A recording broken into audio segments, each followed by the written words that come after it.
வணக்கம். இது நம்ம செய்தி சேனல். நான் உங்கள் ஜமால். இந்த 2026 நடக்கப் போகும், அதாவது அடுத்த 3 மாதத்தில் தமிழகத்தில் நடக்க உள்ள சட்டசபை தேர்தல், எதிர்பாராத கூட்டணி, எதிர்பாராத தொகுதி பங்கீடு, எதிர்பாராத வெற்றி தோல்வி என தமிழக அரசியலில் பல்வேறு மாற்றங்களை செய்ய போவதை நாம் பார்க்கத்தான் போகிறோம்.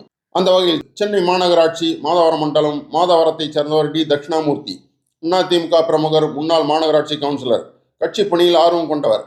அவர் சந்தர்ப்ப சூழலால் சில காலம் கட்சி பணியில் ஈடுபடாமல் இருந்தார். இந்த நிலையில் அதிமுக பொதுச் செயலாளர் எடப்பாடி பழனிசாமி அவர்கள் தலைமையில் சமீபத்தில் அக்கட்சியில் மீண்டும் தன்னை மகிழ்ச்சியுடன் இணைத்துக் கொண்டார். அதைத் தொடர்ந்து பொதுச் செயலாளர் எடப்பாடி பழனிசாமி அவர்களின் வழிகாட்டுதல்படி கட்சி பணிகளை உற்சாகமாக மேற்கொள்ளும் வகையில் அதிமுகவின் முன்னாள் அமைச்சரும் திருவள்ளூர் கிழக்கு மாவட்ட செயலாளரும் மாதவரம் தொகுதியின் அடையாளமான வி மூர்த்தி அவர்களை சந்தித்து அவரிடம் வாழ்த்து பெற்றார்.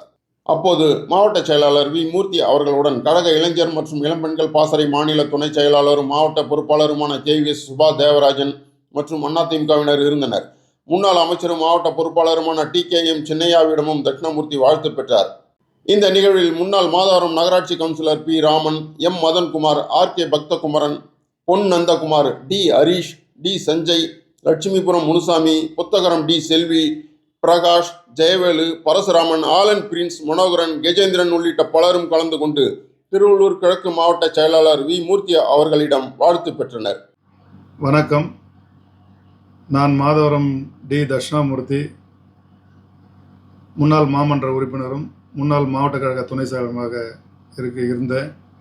இன்றைய தினத்தில் மாண்புமிகு இதய தெய்வம் புரட்சித் தலைவி அம்மா அவர்கள் நல்லாசியோடு, புரட்சித் தமிழர் தமிழகத்தின் அடுத்த முதல்வர் அண்ணன் எடப்பாடியார் அவர்களின் நல்லாசியோடு கழகத்தில் அவரிடம் இணைந்து அவர்களுடைய வழிகாட்டலின் பெயரில் மாதவரம் அண்ணன் மூர்த்தி அவர்களை சந்தித்து அவருடைய ஆசியோடு கழக பணியாற்றிட மற்றும் நிர்வாகிகளை, மாவட்ட நிர்வாகிகளை சந்தித்து மற்றும் ஒன்றிய கழக பேரூர் கழக நிர்வாகிகளோடு இணைந்து வரும் 2026 சட்டமன்ற தேர்தலில் அனைவரோடும் ஒன்றிணைந்து மாதவர சட்டமன்ற தொகுதியை வெற்றி பெற அயராது பாடுபட்டு வெற்றி கனியை அனைவராலும் சேர்ந்து அண்ணன் எடப்பாடி அவர்களின் காலடி சமர்ப்பிப்பேன் என்று கூறிக்கொண்டு, இந்த கழகத்தில் இணைந்து பல்வேறு வெற்றிகளை குவித்து